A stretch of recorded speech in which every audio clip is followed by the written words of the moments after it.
इस कार्यक्रम के पुण्यार्जक हैं पूज्य पिताजी माताजी स्वर्गीय श्री पदम कुमार जैन, स्वर्गीय श्रीमती प्रेमवती जैन एवं पुत्र स्वर्गीय इंजीनियर साकेत जैन की स्मृति में इंजीनियर श्री अनिल कुमार जैन, डॉक्टर श्रीमती त्रिशला जैन सपरिवार बरेली उत्तर प्रदेश। पुत्री दामाद इंजीनियर एकता जैन, इंजीनियर अरुण कुमार जैन, नाती नातिन विदित जैन, वर्षिका जैन।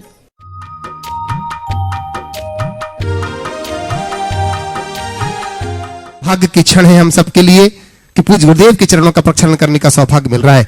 बंधु, मैं आपसे कहना चाहूंगा, गुणायतन का कार्य बड़ी तीव्र गति से चल रहा है, जिसमें अनेक लोग अपनी सहभागिताएं दे रहे हैं। आज नए सदस्य के रूप में जो जुड़े हुए हैं, ऐसे निर्माण निधि के रूप में जुड़े हैं, ऐसे संजय कुमार जी सीए, समकित जैन, सम्यक जैन मुगावली से, आशीष जी जैन, श्रीमती रुचि जैन, कुमारी मौली जैन, तासु जैन ग्वालियर से, श्रीमती कुसुम जी जैन, धर्मपत्नी स्वर्गीय विमल कुमार जी जैन, सुनील जी, संगीता जी विदुषी, अनंत जी जैन बरेली से जोरदार ताली बजाकर के उनका अभिनंदन करते हैं। श्री सुधीर कुमार जी जैन, श्रीमती सुधा जी जैन, शैलेंद्र जैन इंदौर से, इन्होंने निर्माण निधि के रूप में जुड़ने का सौभाग्य पाया है। और निर्माण मित्र के रूप में जो जुड़े हुए हैं गुणायतन से, ऐसे श्री प्रमोद कुमार जी जैन इंदौर से हैं बंधुओं। और निर्माण सारथी के रूप में जो जुड़े हुए हैं, ऐसे श्रीमती विद्या रानी जैन, श्री मनोज कुमार जी, मुकेश जी जैन सतना वाले, तालियां बजाकर इनका अभिनंदन करते हैं। और नए ट्रस्टी के रूप में बंधु जो जोड़े हैं, दो नए सदस्य हमारे संस्थापक सदस्य के रूप में डॉक्टर महावीर जी अनंत दास जी सोइटकर, सौ भारती महावीर जी सोइटकर चंदपुर से, जोरदार तालियां बजाकर उनका अभिनंदन करते हैं। श्री माणक चंद जी, राकेश कुमार जी मुशरफ, श्रीमती कमला देवी मुशरफ जयपुर से बहुत बहुत बहुत बहुत अभिनंदन करते हैं। मैं आपसे भी कहना चाहूंगा बंधुओं, आप किसी न किसी रूप से गुणायतन से जुड़ करके इस कार्य को शीघ्र पूर्ण करने में अपना योगदान जरूर देवें बंधुओं। साथ ही होने वाले 10 मार्च से अष्टानिक महाविधान में आप सिद्ध चक्र महामंडल विधान में अपनी सहभागिता निभा सकते हैं बंधुओं। मंडल लेकर के या कि जोड़े से भी बैठ करके आप सहभागिता निभाएं, जिसमें पूज्य श्री का सानिध्य होगा, उनका आशीष हम सबको मिलेगा। अब हम चलते हैं सीधे पूज्य गुरुदेव के चरणों में वंदन करने के लिए, आज के मांगलिक प्रवचनों के लिए, जिनकी वाणी को सुन करके अनंत लोगों ने अपना कल्याण किया है। अरे जिनकी वाणी सरगम का काम करती है और जख्म गहरा हो तो मरहम का काम करती है, मरहम का काम करती है। पूज्य गुरुदेव के चरणों में वंदन करते निवेदन कर रहा हूं, भो स्वामी आज आपका आशीष पुनः हम सबको मिले। नमोस्तु स्वामी, नमोस्तु स्वामी, नमोस्तु स्वामी। सभी लोग अपने दोनों हाथ जोड़ लें और मेरे साथ महामंत्र के स्मरण के लिए अपना मानस तैयार करें।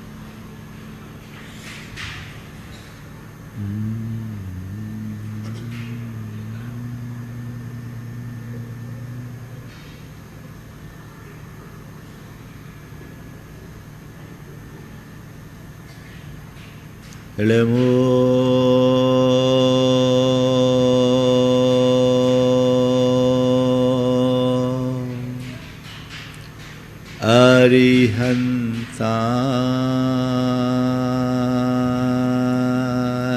अरिहंताणं, नमो अरिहंताणं, नमो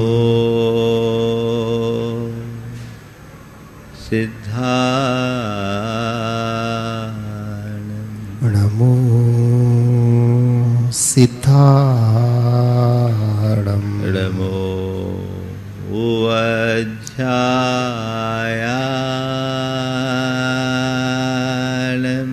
नमो रियाणं, नमो नमो अरिहंताणं, नमो अरिहंताणं, नमो सिद्धाणं, नमो सिद्धाणं, नमो आयरीयाणं,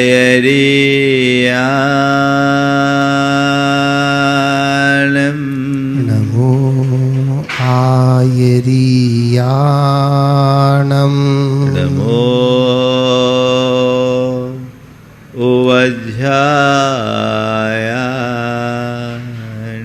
नमो वज्रायाणं,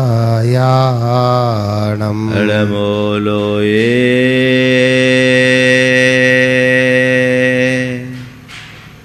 सव्वशाहुनम् नमो लोये सव्वसाहुणम् एषो पंचनमोयारो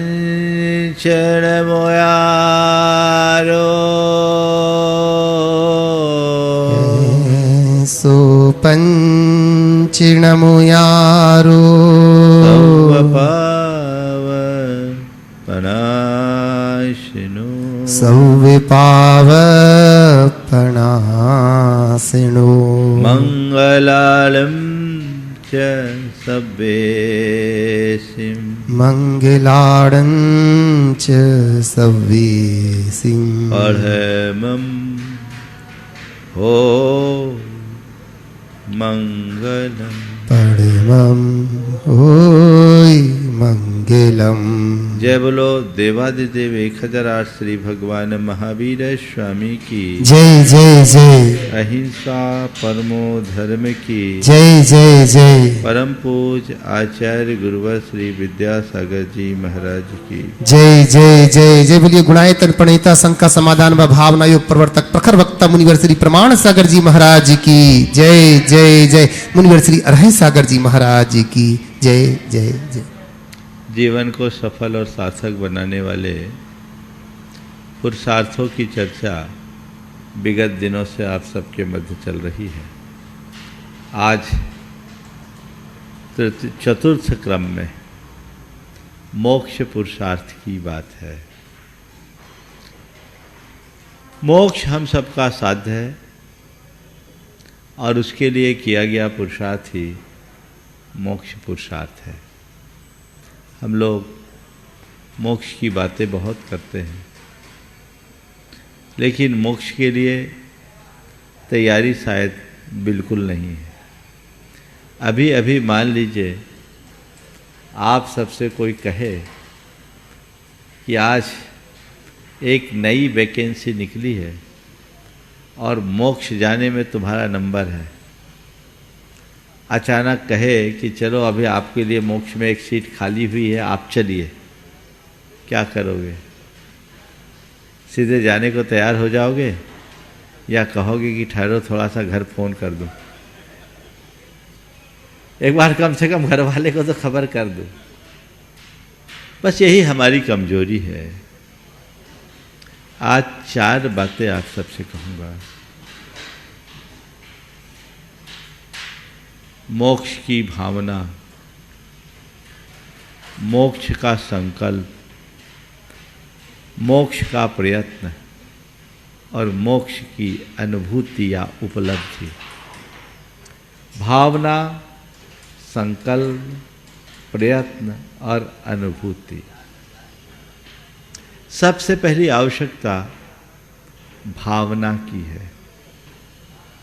अपने अंतर मन को टटोल कर देखो, तुम्हारे हृदय में मोक्ष की भावना है भी या नहीं? हम लोग धर्म की बातें करते हैं, चर्चाएं करते हैं, सब कुछ करते रहते हैं, मोक्ष की चर्चा भी कर लेते हैं, लेकिन थोड़ा गहरे उतर करके देखें कि वाकई में जिस मोक्ष की चर्चा हम करते हैं उस मोक्ष की अंदर से कोई तैयारी, भावना है भी या नहीं? हम लोग धर्म ध्यान की बात करेंगे, मोक्ष मार्ग की बात करेंगे, पर मोक्ष शायद नहीं। अगर अपने मन को टटोल करके देखोगे तो ऐसा ही प्रतीत होगा मानो जैसा चल रहा है सब चलता रहे, आखिर में अपना कल्याण कर लें। इससे काम नहीं चलेगा। मोक्ष का पुरुषार्थ परम निर्वृत्ति की प्रेरणा है और यह तभी होगा जब तुम्हारे हृदय में मोक्ष की प्रबल भावना है।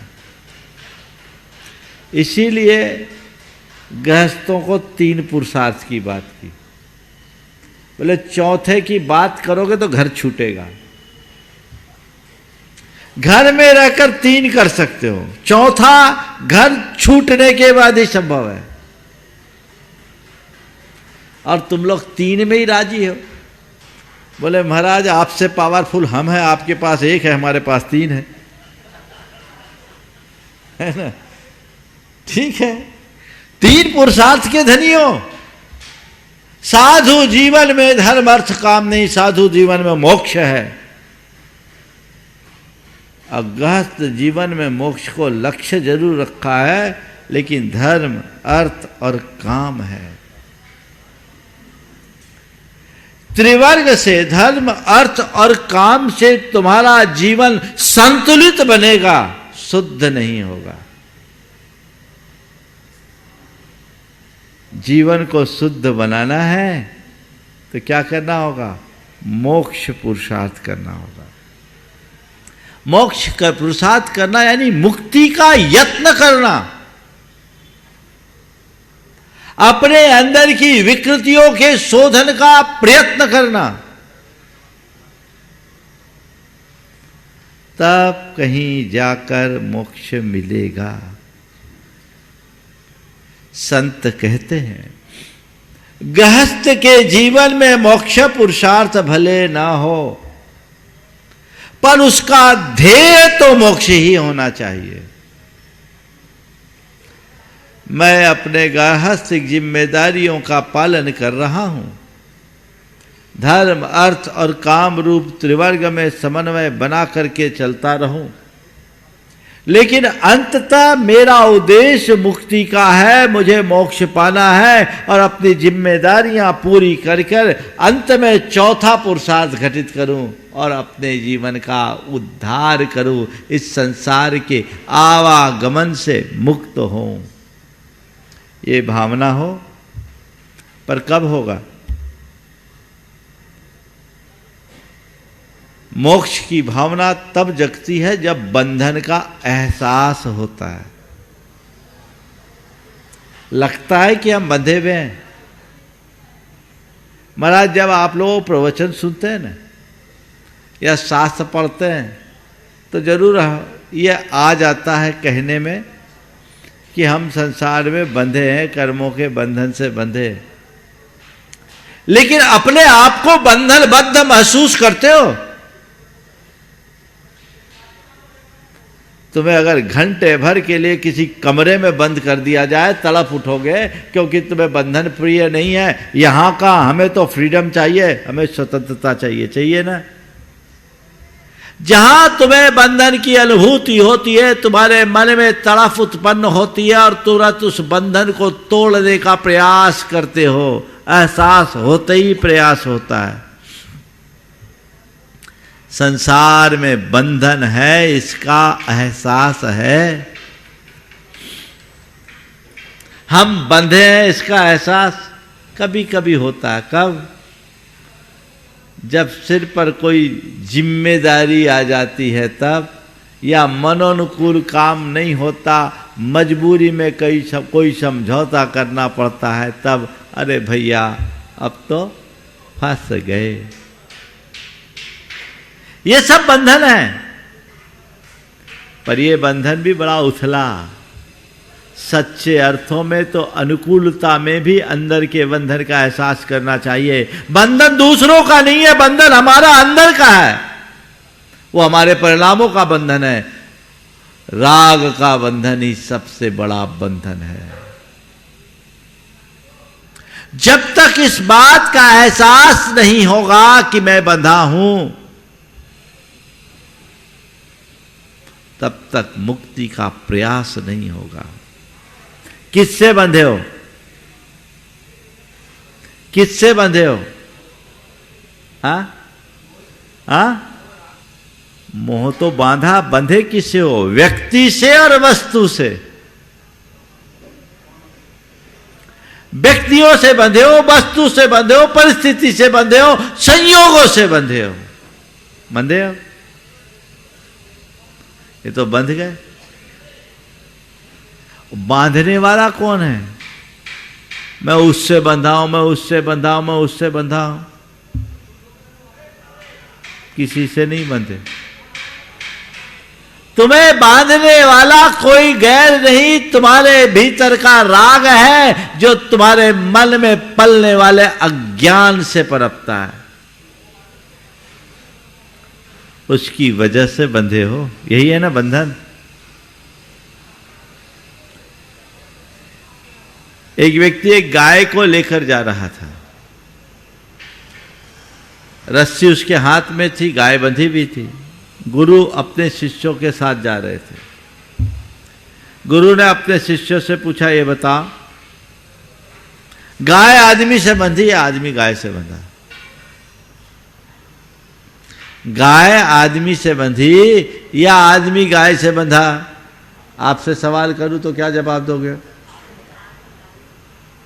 शिष्यों ने कहा कि महाराज साफ दिख रहा है, आदमी के हाथ में रस्सी है, गाय रस्सी से बंधी, यानी गाय आदमी से बंधी है। गुरु ने कहा, यह बताओ, यदि रस्सी आदमी के हाथ से छूट जाए, यदि हाथ से रस्सी छूट जाए तो क्या होगा? गाय आदमी की ओर भागेगी या आदमी गाय की ओर भागेगा? ओ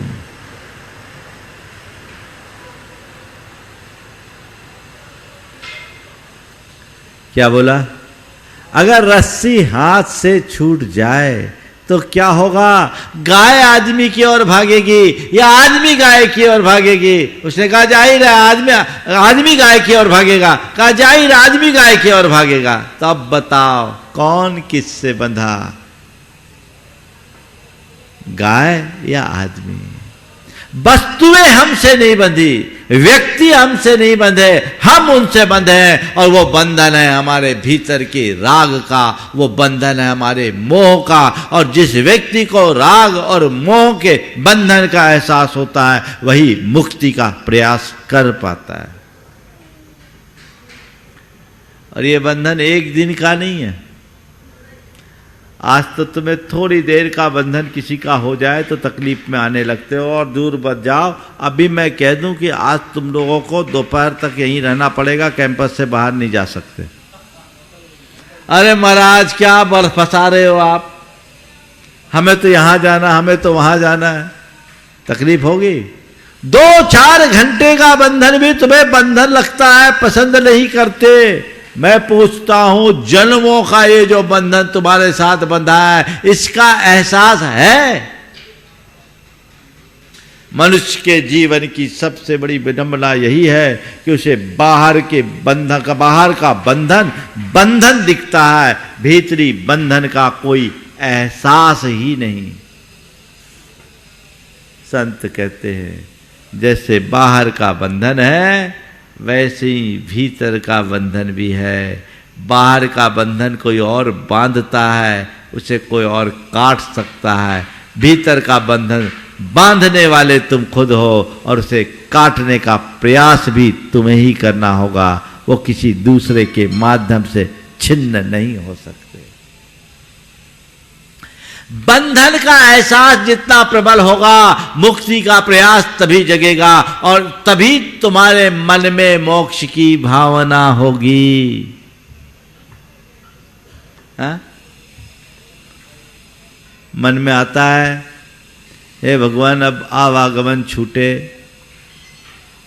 शिखर जी में भगवान की वंदना करने के लिए ऊपर टोकों पर जाते हो, वहां जाकर के भी तुम संसार की ही कामना करते हो। हा? संसार की ही कामना करते हो। कोई धन की चाह करता, कोई संतान की चाह करता, कोई विवाह की चाह करता, कोई संपत्ति की चाह करता है। कुछ न कुछ भावनाएं सब भाते हैं। ज्यादातर लोगों को देख लो आप, कितने लोग हैं जो वंदना करते समय ये बहुत सोचते हैं, बाबू जल्दी सिद्ध क्षेत्र में तो आ गया, सिद्ध लोक में आने का सौभाग्य मुझे मिले। अपने पास बुला लो, आपकी तरह आवागमन के चक्र से मुक्त होकर मैं शुद्ध बुद्ध निरंजन हो सकूं, ऐसा भाव गहराता है। हम लोग कहते जरूर वंदे तद्गुण लब्धे, लेकिन भगवान अभी आपके गुण नहीं चाहिए, अभी तो आप ऐसा ऐसी कृपा कर दो कि मेरे जितने गुण हैं ना वो पल्लवित हो जाए और मैं दुनिया में सबसे गुणी आदमियों के नाम से गिना जाऊं, जाना जाऊं। जब तक ऐसा दृष्टिकोण होगा तब तक जीवन सार्थक नहीं हो सकता। मोक्ष की भावना। एक सेठ था, भगवान के सामने रोज जाकर प्रार्थना करता था, हे भगवान मुझे मोक्ष दे दो, हे भगवान मुझे मोक्ष दे दो, हे भगवान मुझे मोक्ष दे दो। ठीक, उसकी प्रार्थना सुनकर कहते एक दिन भगवान प्रकट हो गए। भगवान प्रकट हो गए, बोले तू मोक्ष चाहता है, चल तेरे आज मोक्ष का नंबर है। बोले अच्छा मेरे मोक्ष का नंबर है? बोले हाँ। मुझे क्या करना होगा? बोले कुछ नहीं करना होगा, तेरी 7 फैक्ट्रियां हैं और 7 बेटे हैं। 7 फैक्ट्रियां हैं, 7 बेटे हैं, पर डे एक एक फैक्ट्री बंद होगी और एक एक बेटा मरेगा। 7 दिन में 7 फैक्ट्री और 7 बेटे चले जाएंगे, 8वें दिन आकर मैं तुझे मोक्ष ले जाऊंगा। उसने कहा भगवान ये मोक्ष तो बहुत महंगा, कोई और क्वालिटी का हो तो बता, हमें ऐसा मोक्ष नहीं चाहिए। ये अंतरंग स्थिति है। नहीं, मोक्ष की यथार्थ भावना जागो, जगाओ। बंधन का एहसास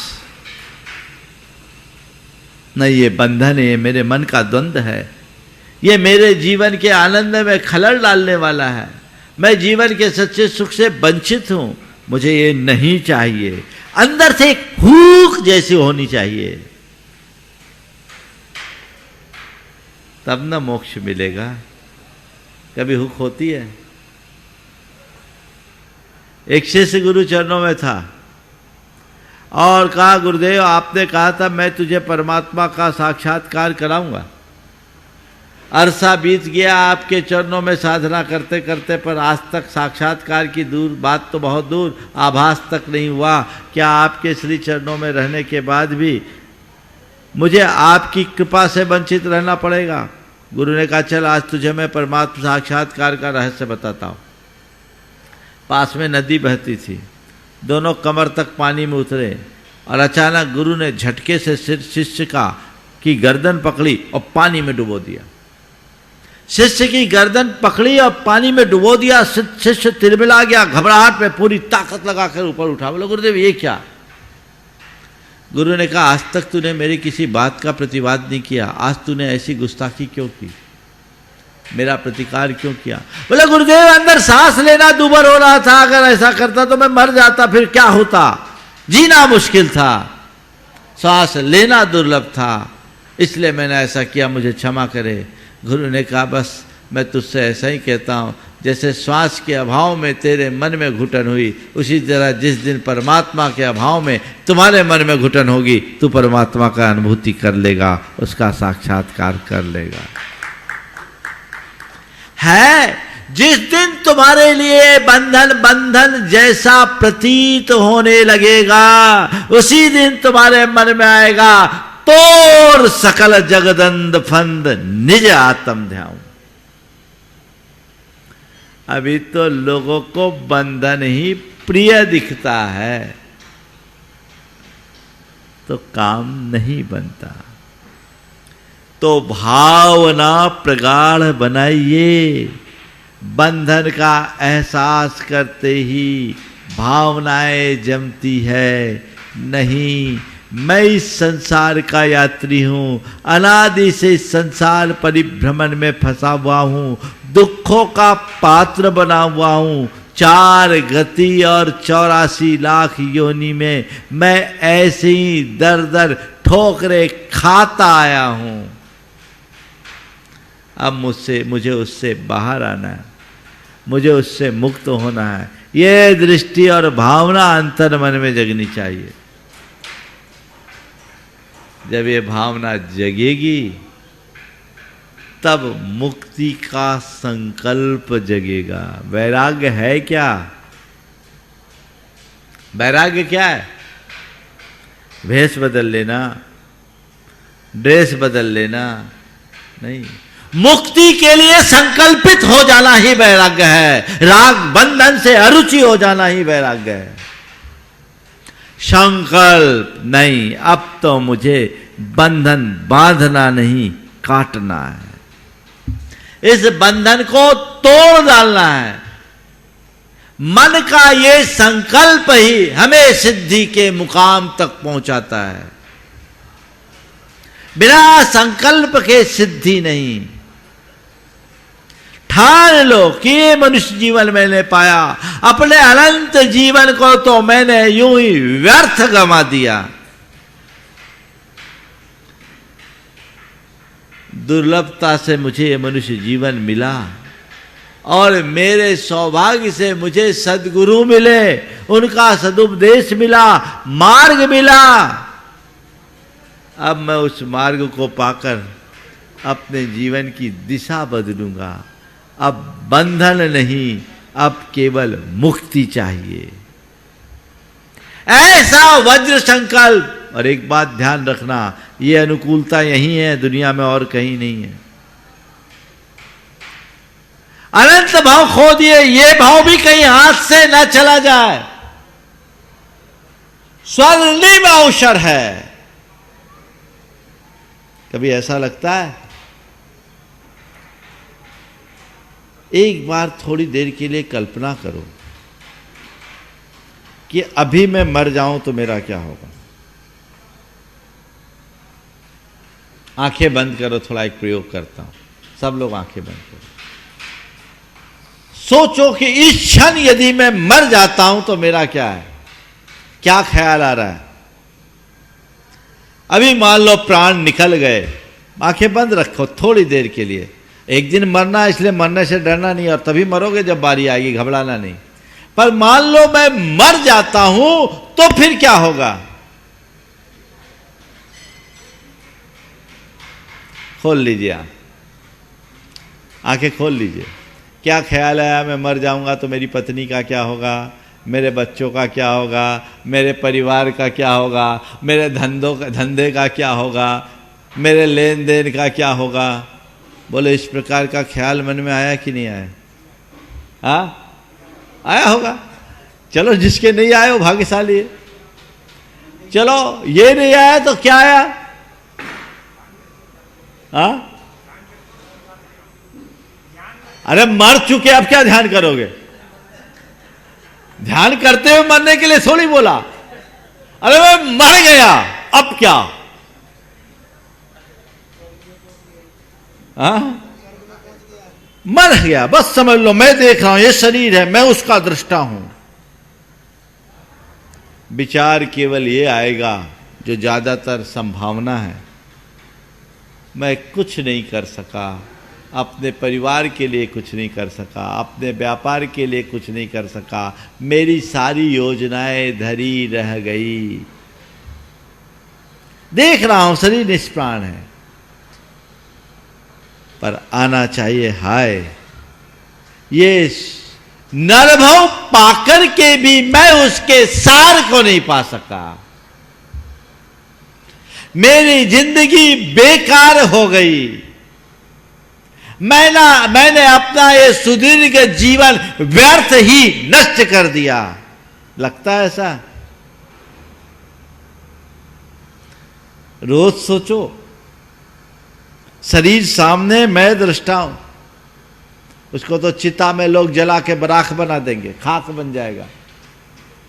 लेकिन जो जिसके लिए मुझे ये प्राप्त हुआ वो मैं कर पाया या नहीं, तो जिंदगी बेकार में गई ना।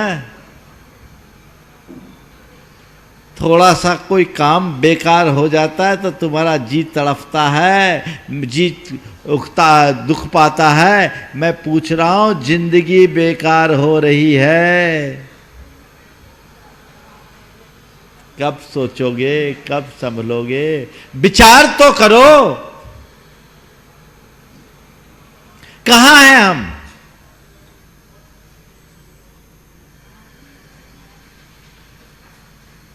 इस जीवन के सार को पाना है। तो मोक्ष की भावना को बलवती बनाओ और उसके लिए संकल्पित हो जाओ। ये सुअवसर अन्यत्र नहीं मिलने वाला, न देवों को, न पशु पक्षियों को, न नारकियों को, न कीड़े मकोड़ों को। ये समझ केवल मनुष्य को है, ये सुविधा केवल मनुष्य के पास है। और तुम उन मनुष्यों में हो जिन्हें मोक्ष की समझ है, बंधन की समझ है। उसे काटो, संकल्पित होने की चेष्टा करो।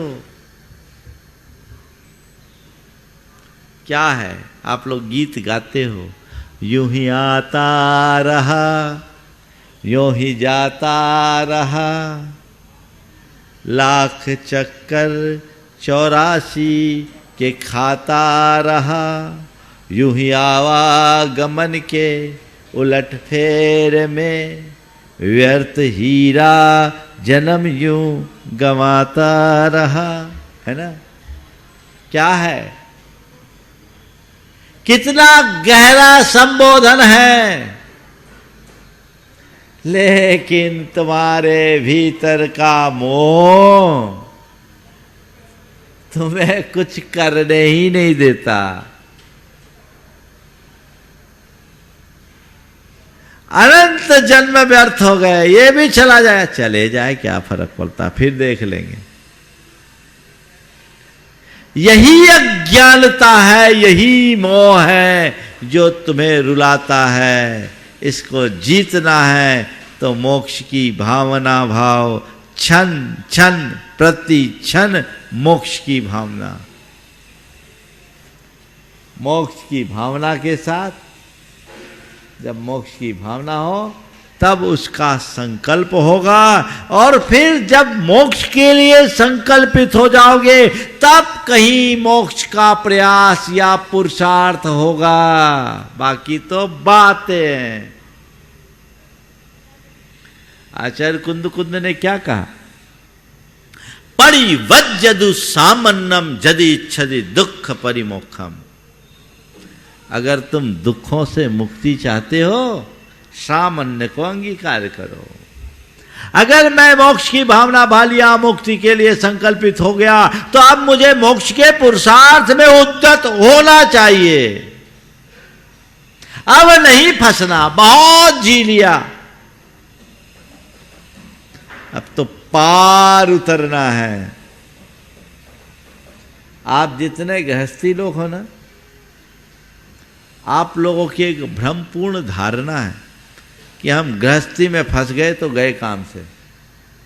गलत। तुम काम से नहीं गए, सही अर्थों में देखा जाए तो अभी तुम्हारा काम के लायक समय आया है।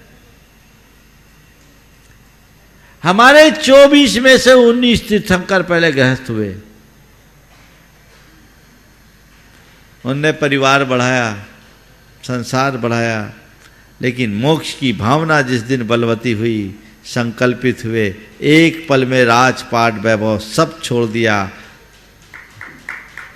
हाथी कोड़, घोड़े कोड़ 18 छोड़े, 84 लख हाथी, है ना।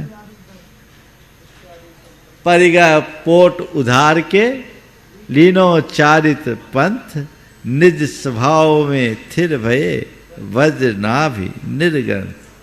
एक पल है ना ये मोड़। कब होगा? जब तुम अंदर से चाहोगे तब होगा। खूब प्रयास करो और परिणाम के समय गोल हो जाओ तो क्या मतलब? हाँ, मेहनत की पुरस्कार सामने आया, उसी समय हम गोल। मोक्ष पुरुषार्थ इस जीवन का पुरस्कार है जो नहीं छूटना चाहिए। लक्ष्य बनाओ, समाधि की साधना के साथ मैं इस दुनिया से जाऊंगा, वो भी एक मोक्ष पुरुषार्थ का अंग है। संन्यास से निर्वृत्ति जुड़ता है, निर्वृत्ति जुड़ेगी तो कल्याण होगा। तो मोक्ष पुरुषार्थ में उद्यत हो।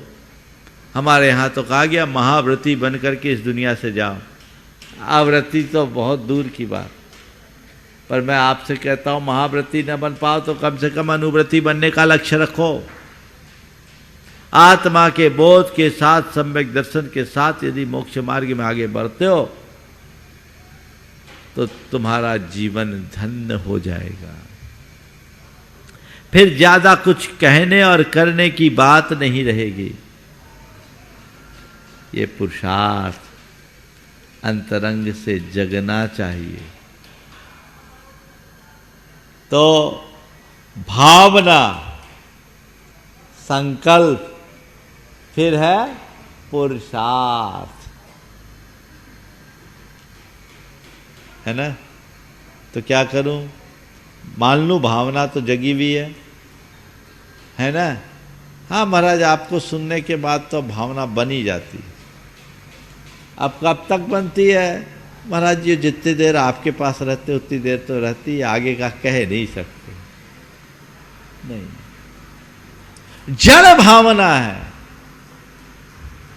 ये बलवती होनी चाहिए, तब अंदर का संकल्प जागेगा। और जब संकल्प जागेगा तभी तुम्हारा प्रयत्न या पुरुषार्थ घटित होगा। चलो उद्यम करो। संसार के लिए तो तुमने अनंत पुरुषार्थ किए, भवांतरों में वही करते आए।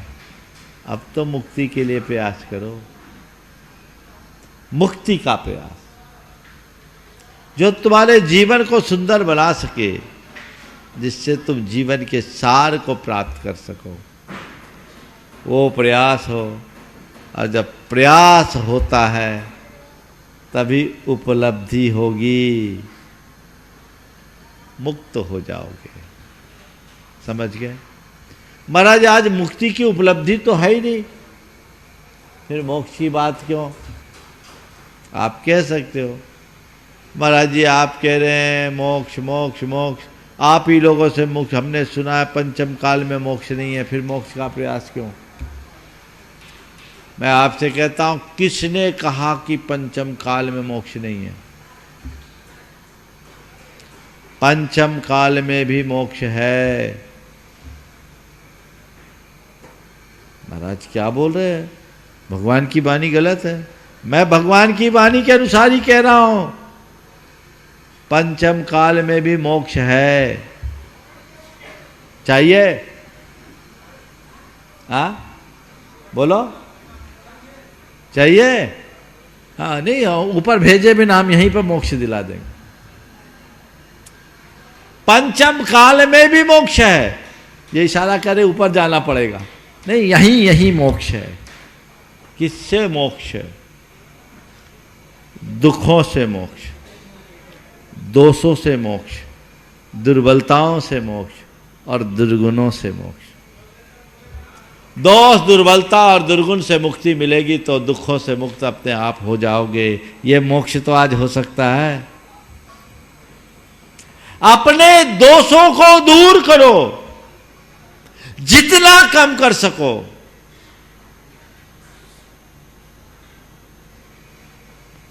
हमारे अंदर के जितने भी विकार है, राग देश मोह के, काम क्रोध लोभ के, वो सब दोष हैं।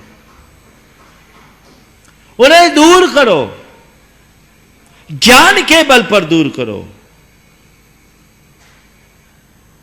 हमारे अंदर की जितनी भी नकारात्मकता हैं, वो दुर्बलताएं हैं, उन्हें नियंत्रित करो जो हमें दुखी बनाते हैं।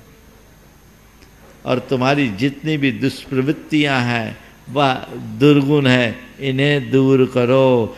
तुम्हारे दुख की जड़ यही है। कोई दूसरा तुम्हें दुखी करता है, ये गलत बात है।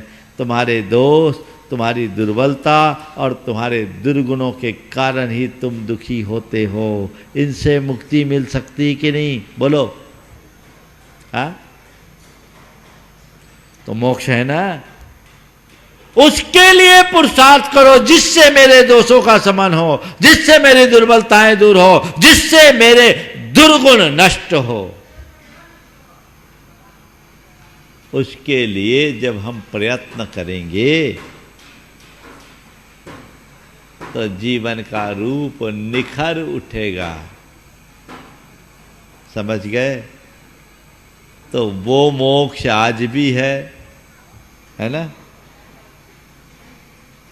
फिर कहते हो मोक्ष नहीं है महाराज, आपने तो आज मोक्ष की अलग व्याख्या कर दी। बोले हाँ ठीक है, चलो पारंपरिक व्याख्या भी कह देता हूँ। मोक्ष नहीं है।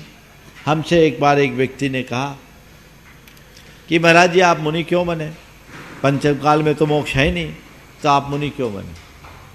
मैंने कहा मैं मोक्ष के लिए मुनि बना ही नहीं। सामने वाले को बड़ा आश्चर्य। बोले महाराज आपको मोक्ष नहीं चाहिए? बोले नहीं, मुझे मोक्ष नहीं चाहिए, मैं मोक्ष के लिए मुनि नहीं बना, मैं मोक्ष पाने के लिए नहीं। तो महाराज मुनि आप किस लिए बने? मैंने कहा मैं मोक्ष मार्ग पाने के लिए मुनि बना हूं। किसके लिए मुनि बना हूं? मोक्ष मार्ग। मोक्ष भले नहीं है, मोक्ष मार्ग तो है।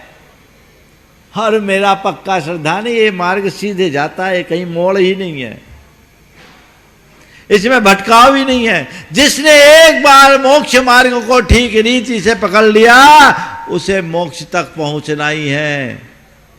दो तरह के रास्ते, एक तुम्हारा हाईवे है ना, उसमें बहुत सारे टर्न होते हैं, कहीं भी गाड़ी भटक सकती है। लेकिन जो रेलवे का ट्रैक है ना, वो सीधा जाता है। रेल के ट्रैक में रेल डिले हो सकती है, लेट हो सकती है, अटक सकती है, भटकेगी नहीं। मैंने तो इस रेलवे के ट्रैक को पकड़ लिया है, सीधे मोक्षपुरी तक जाएगी, वहीं जाकर रुकेगी।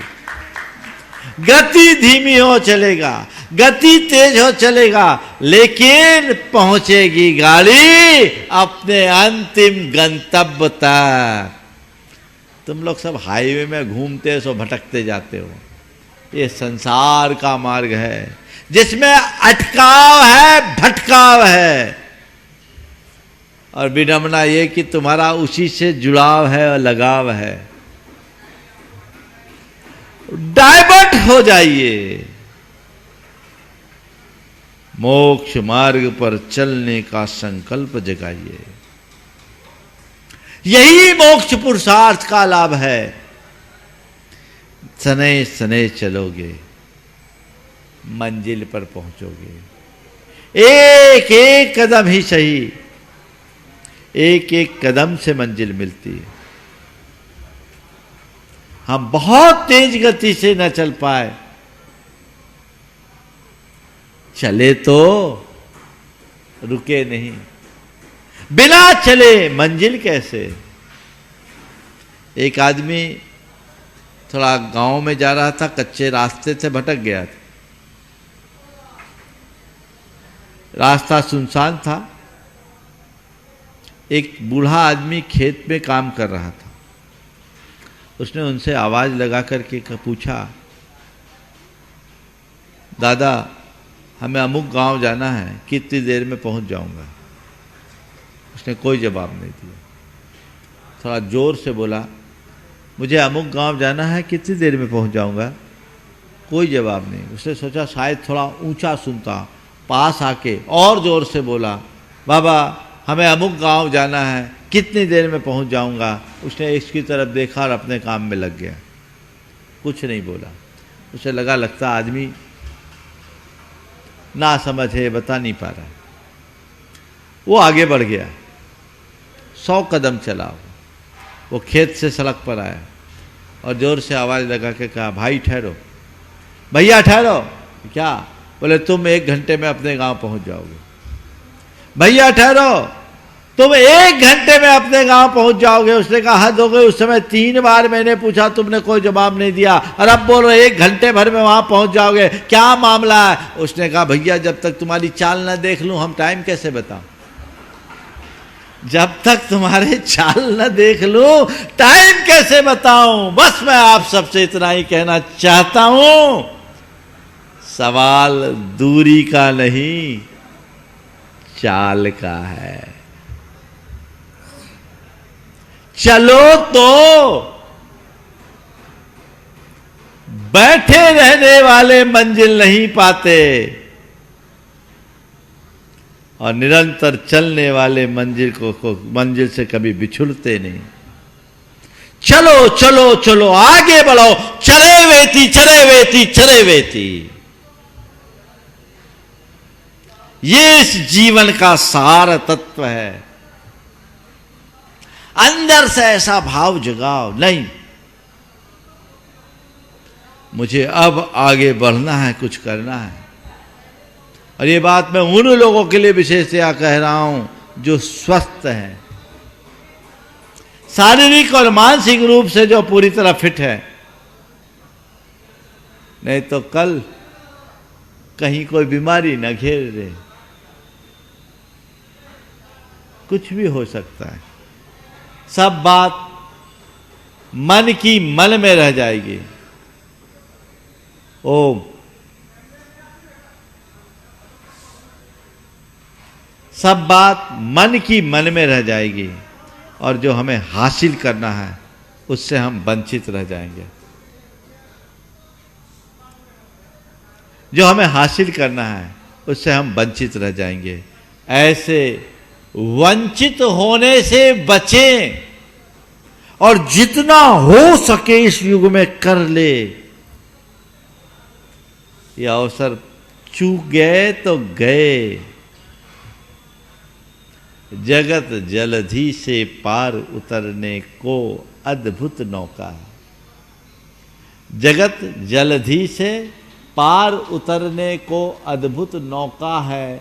मानव भाव शाश्वत सुख पाने का अद्भुत मौका है।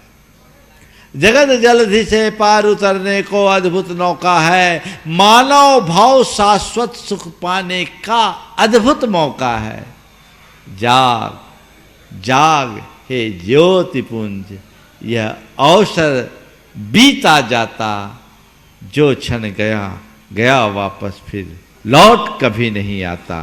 जो क्षण गया गया वापस फिर लौट कहीं नहीं आता। अपने जीवन को समय रहते इस तरीके से संभालो कि जाते समय स्वयं को कृतार्थ महसूस करो। तुम्हारे हृदय में मायूसी, बेबसी या लाचारी का एहसास न हो, तो वो जीवन की उपलब्धि बनेगी।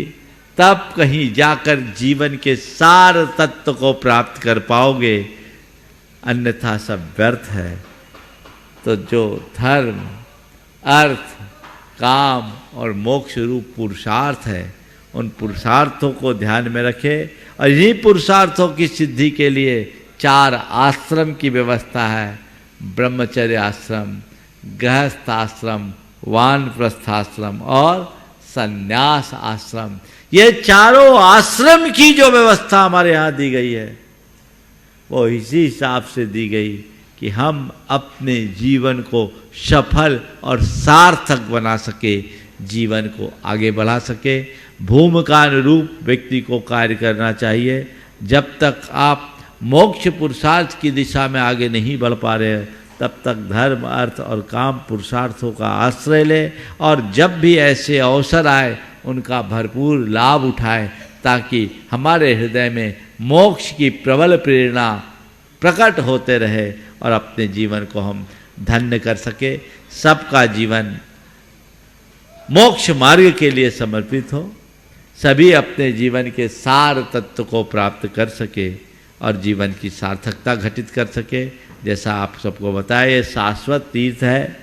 इस सिद्ध भूमि में आकर यदि सिद्धि का संकल्प जगता है तो ये हमारे जीवन की एक बड़ी उपलब्धि है। ये उपलब्धि हमारे जीवन में घटे और उसके लिए हम सतत सचेष्ट रहे। इस स्वभाव के साथ यहीं पर विराम। बोलिए परम पूज आचार्य गुरुवर श्री विद्यासागर जी महाराज। बंधुओं, जब सुअवसर मिल ही गया है तो हम इस अवसर को क्यों गवाएं और पूज्य गुरुदेव की सानिध्य में मिल बैठ करके सम्मेद शिखर की तलहटी गुणायतन परिसर में हम सम्मेद शिखर के इस महान परिचय में बैठ करके करेंगे सिद्ध चक्र महामंडल विधान का शुभारंभ 10 मार्च से लेकर के 18 मार्च तक। जिनकी भी भावना हो रही हो वो पहले से अपनी सीट आरक्षित करा लेंगे। आइए हम चढ़ाते हैं अर्घ कि जल चंदन अक्षत पुष्प चरुचत। इस कार्यक्रम के पुण्यार्जक थे पूछे पिताजी माताजी स्वर्गीय श्री पदम कुमार जैन, स्वर्गीय श्रीमती प्रेमवती जैन एवं पुत्र स्वर्गीय इंजीनियर साकेत जैन की स्मृति में इंजीनियर श्री अनिल कुमार जैन, डॉक्टर श्रीमती त्रिशला जैन सपरिवार बरेली उत्तर प्रदेश। पुत्री दामाद इंजीनियर एकता जैन, इंजीनियर अरुण कुमार जैन, नाती नातिन विदित जैन, वर्षिका जैन।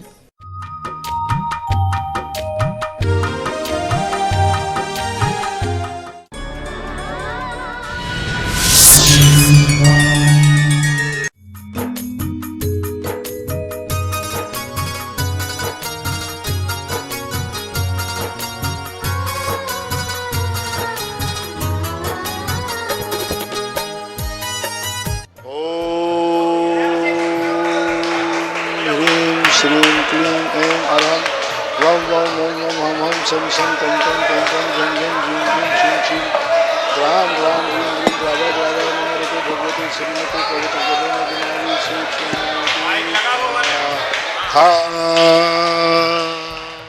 ॐ ह्रीं श्रीं क्लीं ऐं अरहं वं वं हं शं तं पं वं वं मम मम हं हं शं शं तं तं पं पं झं झं झीं झीं छीं छीं द्रां द्रां द्रीं द्रीं द्रावय द्रावय नमो रते भगवते श्रीमते। ओम ह्रीं क्रोम अभिषेक कारकस्य पापम खंड खंड जय जय दहे दहे पच पच पाचे पाचे। ओम नमो हं झं झीं छीं हं सं जं वं ह्रा या पा सा छां छीं छूं छें छईं छौं छौं छं चा छबीं ह्रां ह्रीं ह्रूं ह्रैं ह्रैं ह्रौं ह्रौं ह्रं द्रां द्रीं द्रावय द्रावय नमो रते भगवते श्रीमते ठाठा। श्रेष्ठी श्री श्रीमती किरण जैन, विनोद काला, पूजा राहुल काला, जन्म दिवसी सुअवसरे पुत्र सौरव काला, महेंद्र हीरा पांड्या कोलकाता, राजन निशा गंगवाल कोलकाता, संपत हीरामणि छावड़ा कोलकाता, कैलाश चंद पुष्पा सेठी, नेमीचंद जैन दिल्ली कोलकाता, रमेश चंद जी जैन सरावगी कोलकाता, समस्य परिवार, नरेश जैन शरिता नरेश जैन, उर्वी मनीष वीर, नम्रता विवेश, सूरत निवासना, समस्य परिवार, उज्ज्वल संत सुरमणि गुरुवर आचार्य विद्यासागर महाराज से आरोग्यार्थम समस्त संघ आरोग्यार्थम आरिका संघ से समस्त आरोग्यार्थम श्रीरस्तु वृद्धिरस्तु तुष्टिरस्तु पुष्टिरस्तु शांतिरस्तु कांतिरस्तु कल्याणमस्तु स्वाहा। एवं अस्माकं कार्य सिद्ध्यर्थम सर्वविघ्न निवारणार्थम श्रीमद् भगवत अरह सर्वज्ञ परमेष्ठी परम पवित्राय नमो नमः। श्री शांति भट्टारक पाद पद्म प्रसादा सद्धर्म श्री बलायुर आरोग्य शौर्याभि वृद्धिरस्तु सद्धर्म शौशस्य परशस्य वर्गा प्रसिद्धंतु नाम। ओम विश्वादया श्रीगतमान पर्यंता चतुर्विंशति अरहंतो भगवंता सर्वज्ञ परम मंगल नाम धेया यहाँ मुच्चा सिद्धिम तन्वंतु सद्धर्म कार्य सो यहाँ मुच्चा सिद्धिम प्रयच्छन्तु न।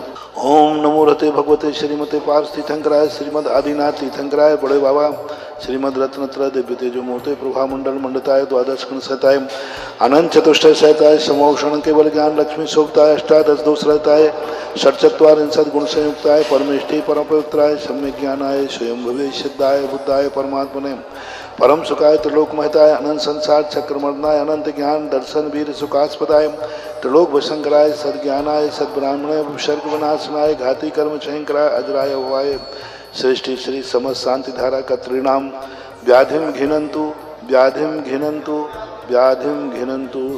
उज्ज्वल गुरुदेव आचार्य विद्यासागर महाराज से समस्त व्याधि बाधा निवारणार्थम व्याधिम घिनंतु व्याधिम घिनंतु व्याधिम घिनंतु। श्री जनाभिषेक पूजनाथ प्रसादात सर्वसेवकानां सर्वदोष रोग शोक भय पीड़ा विनाशनम भवतु। ओम नमो रहते भगवते प्रक्षीणा से दोष कलमसाय दिव्य तेजो मूर्ते नमः। श्री शांतिनाथाय शांतिकराय, श्री आदिनाथाय शांतिकराय, सर्व विघ्न प्रणाशनाय, सर्व रोगावृत विनाशनाय, सर्व पर्क क्षुद्रोपद्रव विनाशनाय, सर्वारिष्ट शांतिकराय। ओम ह्रां ह्रीं ह्रूं ह्रौं ह्राः अस्या उषा नमः। सर्वविघ्न शांतिम कुरु कुरु तुष्टिम पुष्टिम कुरु कुरु स्वाहा। अभिषेक कारकस्य कामम छिन छिंद भिन भिंद रति कामम वली कामम क्रोधम पापम वैरम च अग्निवायु भयम सर्व शत्रु विघ्नम सर्वोपसर्गम सर्वविघ्नम सर्वराज्य भयम सर्व चौर दुष्ट भयम सर्व सर्वृश्चिक सिंहादि भयम सर्व ग्रह भयम सर्व दोषम व्याधि डामरम च सर्व परमंत्रम सर्वात्मघातम परघातम च सर्व सूर्यरोगम कुक्षुरोगम अक्षुरोगम शुरुरोगम ज्वर रोगम च सर्व नरमारिम सर्व गजास गोमयी साज मारिम सर्वश धान वृक्षलता गुणम पुत्र पुष्फल मारिम सर्व राष्ट्र मारिम सर्व क्रूर वेताल साग्नि डाग्नि भयानी सर्वेदनीयम सर्वमोहिनीयम सर्वापश्मारिम अशुभ कर्म जन दुखानी दुष्टजन कृतान मंत्र तंत्र दुष्टि मुष्टि छल शुद्र दोषान सर्व दुष्ट देव दानव वीर नरनाहार संग योगिनी कृत दोषान सर्वाष्टकुली नाग जंत विस्भयानी सर्व स्थावर जंगम ऋषिक सर्पादि कृत दोषान सर्व संघाष्टा पदादि कृत दोषान पर शत्रु कृतमाणोच्चाटन विद्वेषण मोहन वशीकरणादि दोषान ओम ह्रीम चक्र विक्रम शत तेजो बल शौर्य शांति पूरा पूरा सर्व जीवानंदनम जनानंदनम भव्यानंदनम गोकुलानंदनम सर्व राजानंदनम सर्व ग्राम नगर खेट करवट मठम पत्तन दौड़मुख सम्मानंदनम सर्वानंदनम स्वाहा सुखम त्रिशलोकेशु व्याधि विषण वर्जितम अभयम क्षेम आरोग्यम स्वस्थरस्तु विधीयते श्री शांतिरस्तु शिवमस्तु जयोस्तु नित्यमारोग्यमस्तु पुष्टिरस्तु समृद्धिरस्तु कल्याणमस्तु सुखमस्तु अभिवृद्धिरस्तु दीर्घायुरस्तु कुल गोत्रधानी सदा सन्तु सद्धर्म श्री बलायुरारोग्य ऐश्वर्य अभिवृद्धिरस्तु ओम ह्रीं श्रीं क्लीं ऐं वरमस्या उषानाथ विद्यायै नमो ह्रीं ह्रौं सर्वशान्तिं कुरु कुरु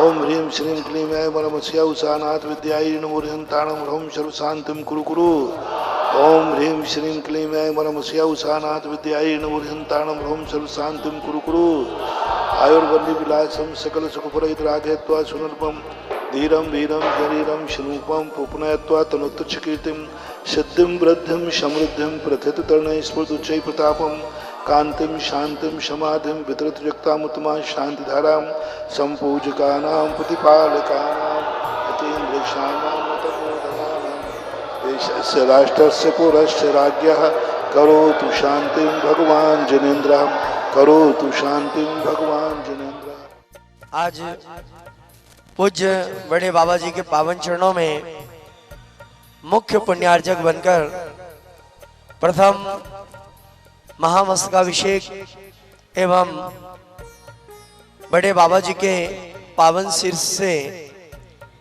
शांति धारा का मंगलमयी सौभाग्य प्राप्त किया है। गुणायतन परिवार श्रेष्ठी परिवार श्रीमती किरण एवं विनोद जी काला पुत्रवधू पूजा राहुल काला के जन्म दिवस के अवसर पर साथ में पुत्र सौरभ काला महेंद्र हीरा पांड्या कोलकाता राजेंद्र जी निशा जी गंगवाल संपत लाल जी हीरामणि छाबड़ा कोलकाता सीए कैलाश चंद जी पुष्पा देवी सेठी कोलकाता श्री नेमी चंद जी दिल्ली श्री रमेश जी अनिल जी सरावगी परिवार कोलकाता।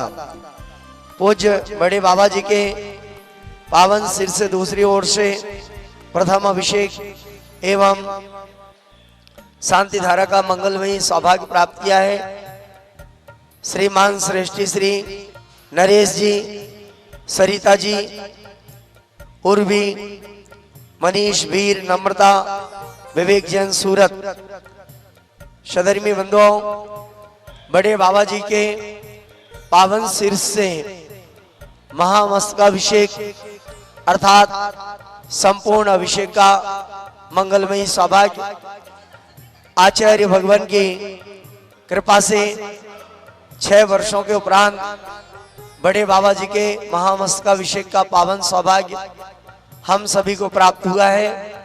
आप सबसे अपील है शीघ्रता करें, आप सब पधारें कुंडलपुर, बड़े बाबा जी का मस्तकाभिषेक करके आप अपना जीवन सफल बनाएं, सुख शांति समृद्धि प्राप्त करें।